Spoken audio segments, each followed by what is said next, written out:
உலகத்துக்கே ஆக்சிஜன் கொடுக்குற காடு இன்று அழிவின் விளிம்பில் இருக்குது. இதை மனிதர்களாக இருக்கிற நம்ம கண்டிப்பாக உணர்ந்தே ஆகணும். இந்த வீடியோவில் நம்ம என்ன பார்க்க போகிறோம்னு பார்த்தீங்கன்னா, அமேசான் காட்டோட வரலாறும், அந்த காடு எப்படி அழிய ஆரம்பித்தது, இப்போது அந்த காடு என்ன நிலைமையில் இருக்குது அப்படின்றத இந்த வீடியோவில் ஓவராலாக பார்க்கலாம். என் தாய் தமிழுக்கும் என் உலக தமிழர்களுக்கும் வணக்கம். என்னுடைய பேர் தான் ஈலன். வாங்க வீடியோக்குள்ள போகலாம். அமேசான் காடு அமைந்திருக்கும் இடம் தென் அமெரிக்கா. இந்த மலைக்காடு பிரேசில் நாட்டில் 60% பறந்து விரிஞ்சிருக்கு. பிரேசில்ல 60%ஆகவும் மற்ற பிற நாடுகள்ல பேரு, கொலம்பியா, பொலிவியா, வெனிசுலா உட்பட 9 நாடுகள்ல உள்ளடக்கப்பட்டது தான் அமேசான் மலைக்காடு. 40,000க்கும் மேற்பட்ட தாவர இனங்கள், 1300க்கும் மேற்பட்ட பறவை இனங்கள், 400க்கும் மேற்பட்ட பாலூட்டி இனங்கள் மற்றும் கோடிக்கணக்கான பூச்சி இனங்கள் இந்த அமேசான் காடுகளில் வாழ்ந்து வருது. அது மட்டும் இல்லாமல் 400க்கும் மேற்பட்ட பழங்குடி இனங்கள், சில இனங்கள் இன்னுமே வெளி உலகத்துக்கு தெரியாமல் இருக்கு. இவங்களுக்கு இந்த காடு தான் தாய், கோவில், மருத்துவமனை, எல்லாமே. ஒரு மனிதனுக்கு அத்தியாவசிய தேவையாக அவன் விரும்பக்கூடிய, அவனுக்கு தேவைப்படக்கூடிய அனைத்தும் இவங்களுக்கு இந்த காடு தான். இந்த காடு இந்த உலகத்திற்கு மிகவும் முக்கியமானது. ஏன்னு பார்த்தீங்கன்னா, நம்ம சுவாசிக்கிறதுக்கே நம்ம சுவாசிக்கிறதே ஒரு வகையான காரணமே இந்த காடை தான் சொல்லலாம். கார்பன் டை ஆக்சைடை அதிக அளவில் உறிஞ்சி இந்த பூமியை குளிர்விக்குது. தென் அமெரிக்காவில் இந்த காடுனால தான் மழைப்பொழிவுலாம் ஏற்படுது. விலங்குகள்லேருந்து, பூச்சி இனங்கள்லேருந்து, பறவைகள்லேருந்து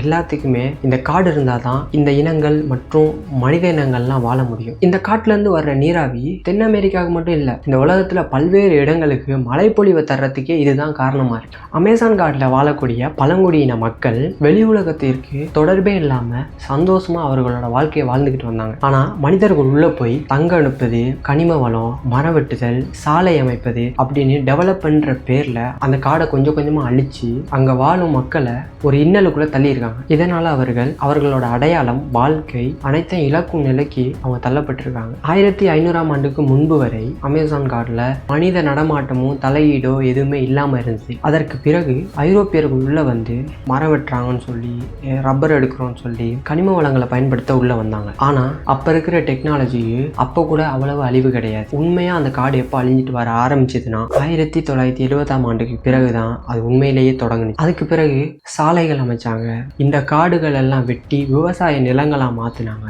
நாட்டோட வளர்ச்சிக்குன்னு சொல்லிட்டு இந்த புனிதமான காடை அழிச்சிட்டே வந்தாங்க. 2000 காலகட்டத்துல உலகம் முழுவதும் இது இப்படியே போயிட்டு இருந்தா சரி வராது அப்படின்னு சொல்லிட்டு எல்லாமே அதை உற்று நோக்கினாங்க. ஆனாலும் நாட்டோட வளர்ச்சிக்காக அந்த சுரண்டல்கள்லாம் தொடர்ந்து நடந்து கொண்டேதான் இருந்துச்சு. பசு பண்ணைகள் இன்னைக்கு அமேசான் காடு அழிவதற்கு முதன்மையான காரணம் என்னன்னு பார்த்தீங்கன்னா பசு பண்ணை தான். உலகளாவிய மாட்டிறைச்சி தேவையை பூர்த்தி செய்ய இந்த காடுகளை அழிச்சு அடுத்தடுத்து காடுகள் வெட்டப்பட்டு அதை புல்வெளியாக மாற்றி அந்த இடத்துல பசு பண்ணை அமைச்சாங்க. பசு பண்ணைக்கு பிறகு விவசாய விரிவாக்கம் அமேசான் காடுகளை அழிப்பதற்கு முதன்மையாக காரணமாக இருந்துச்சுன்னு சொல்லலாம். சோயா, பாமாயில் போன்ற பயிர்கள் உலக சந்தைகளுக்கெல்லாம் அந்த இடத்துல பயிரிட்டு உலக சந்தையா மாறிச்சு. பயிரிடுறது உள்ளூர் மக்களுக்காக இல்லை, பல நாடுகளுக்கு, பெரிய பெரிய தலைவர்களின் தனிப்பட்ட நிறுவனங்களுக்கு இது லாபத்தின் அடிப்படையில் இதை கொடுக்க ஆரம்பிச்சாங்க. சரி, ஓகே, எல்லாத்துக்குமே டவுட் இருக்கும். காடுகள்லாம் அழிச்சு அதுலேயுமே விவசாயம் தானே பண்ணுறாங்க, வேற ஏதோ கம்பெனிஸோ வரல, பொல்யூஷன்லாம் ஏற்படலை அப்படின்னு நீங்கள் நினைக்கலாம். அந்த காடு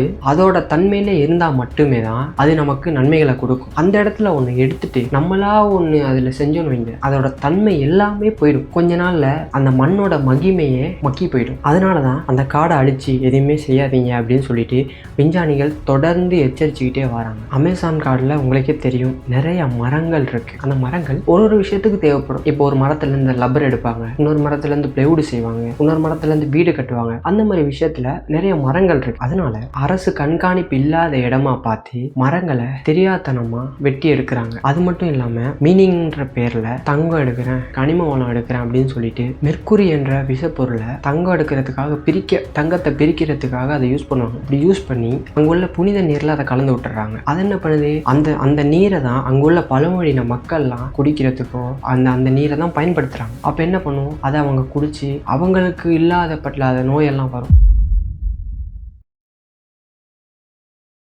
காட்டுத்தீ மற்றும் காலநிலை மாற்றம். இப்போ பார்த்தீங்கன்னா அமேசான் காட்டில் தீ பற்றிக்கிட்டே வருது. அது உங்களுக்கே நல்லா தெரியும். அந்த தீ வந்து தானாகவே பற்றலை. அதை மனிதர்கள், நான் நினச்சிட்டு இருந்தேன் அது தானாக பற்றிருச்சு, இயற்கை சூழலில் ஏதோ வெப்பத்தினால பற்றிருச்சு அப்படின்னு. அப்படி இல்லை. மனுஷங்களே வந்து விவசாயம் பண்ணுறேன், அவங்களோட தனிப்பட்ட பிஸ்னஸ்க்காக அந்த காடை அழிக்கணும்னு சொல்லிட்டு தீ வச்சிருக்காங்க. முழுமையாக வைக்கணும்னு நினைக்கல, அவங்க ஒரு பகுதியாக வச்சிருக்காங்க. அதே மாதிரி தீயை வச்சு எரிச்சு விடும் போது அது வந்து கால சூழல் மாற்றத்தினால, அந்த டைம் வெப்பம் அதிகமாக இருந்ததுனால காடெல்லாம் ஓவராலாக பற்றிருச்சு.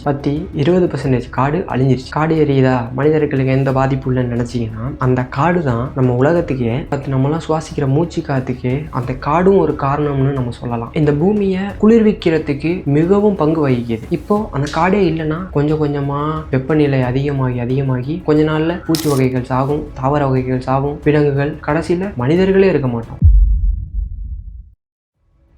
டிப்பிங் பாயிண்ட், திரும்ப முடியாத நிலை. விஞ்ஞானிகள் எச்சரித்த மிகவும் ஆபத்தான விஷயம் தான் டிப்பிங் பாயிண்ட். இவங்க இதில் என்ன கூறுறாங்க அப்படின்னு பார்த்தீங்கன்னா, காடு வந்து இப்போவே 20% மேலே எரிஞ்சு அழிஞ்சிட்டு, குறிப்பிட்ட அளவுக்கு மேலே அழிஞ்சிருச்சுன்னா இந்த காடு திரும்பவும் மலைக்காடாக மாற முடியாத சூழலுக்கு போயிடும். அது வந்து அந்த காடுக்கு மட்டும் இல்லை, அங்கே சுற்றி உள்ள நாடுகளுக்கு மட்டும் இல்லை, இது உலகத்துக்கே பெரிய பாதிப்பாயிருன்ற அளவுக்கு எச்சரிச்சிருக்காங்க. உலக நாடுகள் எல்லாமே அந்த காடை உற்று நோக்க ஆரம்பிச்சிருக்காங்க. முடிஞ்சளவு அதை தடுக்க முயற்சி பண்ணுறாங்க. இருந்தாலும் திருட்டுத்தனமா நடக்கிற விஷயங்கள்லாம் நடந்து கொண்டே தான் இருக்கு. இந்த காட்டை, இந்த அமேசான் காடை காப்பாற்றுறதுக்காக முயற்சி பண்ணிட்டே இருக்காங்க. அமேசான் காடுக்காக, அந்த இயற்கை வளத்திற்காக ப்ரே பண்ணிப்போம். இதே மாதிரி யூஸ்ஃபுல்லான கண்டென்ட்ஸுக்கு, இன்னும் பல நல்ல வீடியோஸ்க்கு இந்த சேனலை சப்ஸ்கிரைப் பண்ணி வச்சுக்கோங்க. பிடிச்சிருந்தா லைக் பண்ணுங்க. இதை 4 பேருக்கு தெரியணும்னு நினைச்சீங்கன்னா ஷேர் பண்ணி விடுங்க. இன்னும் ஒரு நல்ல வீடியோவை சந்திக்கும் வரை உங்களிடம் விடைபெறுவது ஈலன். நன்றி, வணக்கம்.